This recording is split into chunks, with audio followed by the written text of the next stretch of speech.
ఎప్పటికప్పుడు నిజమైన వార్తలు అందించే ప్రజా న్యూస్ నెట్వర్క్ కి స్వాగతం. సూర్యాపేట జిల్లా హుజూర్ నగర్ సబ్ డివిజన్ పరిధిలో పోలీసులు మరో కీలక విజయాన్ని నమోదు చేశారు.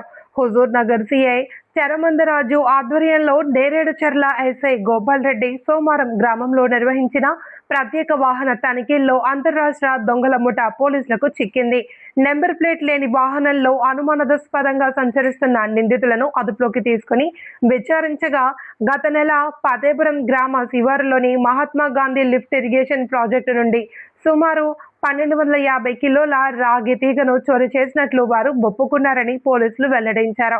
అంతేకాకుండా చుట్టుపక్కల ప్రాంతాల్లోనూ ఇదే తరహా చోరీలకు పాల్పడినట్లు విచారణలో తేలిందన్నారు.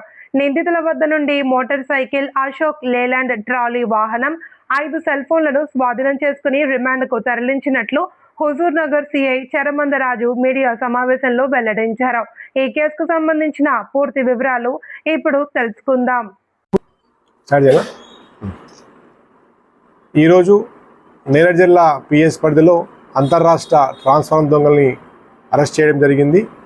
ఈరోజు మధ్యాహ్నం 1:30 ప్రాంతంలో చిల్లపల్లి దగ్గరలోని సోమారం అనే విలేజ్లో నాకాబందీ నిర్వహిస్తుండగా ఎస్ఐ గారు మరియు వారి సిబ్బందితో పాటు అక్కడ ఉన్నప్పుడు 2 వెహికల్లు అశోక్ లేలాండ్ మరియు సిటీ డాన్ అనే 2 వీలరు 2 కూడా నెంబర్ ప్లేట్లు లేకుండా రావడంతో కొద్దిగా అనుమానాస్పదంగా ఉండడంతో వాటిని వారు ఆపి విచారణ చేయగా వాళ్ళు అంతర్రాష్ట్ర దొంగలుగా మనకు తెలిసింది.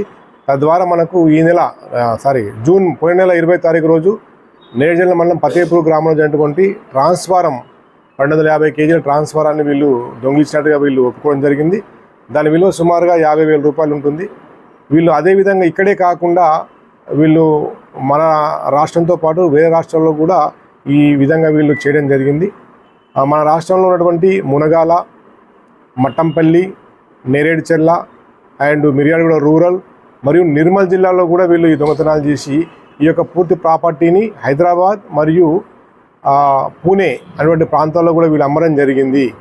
మనము వీరి ద్వారా ఇప్పుడు సుమారు అటు యొక్క విలువ 5 లక్షల వరకు ఉంటుంది. కాబట్టి వీరిని పట్టుబడి చేసి విచారణ చేసి వీరిని కోర్టు ముందు హాజరుపరచడం జరుగుతూ ఉంది.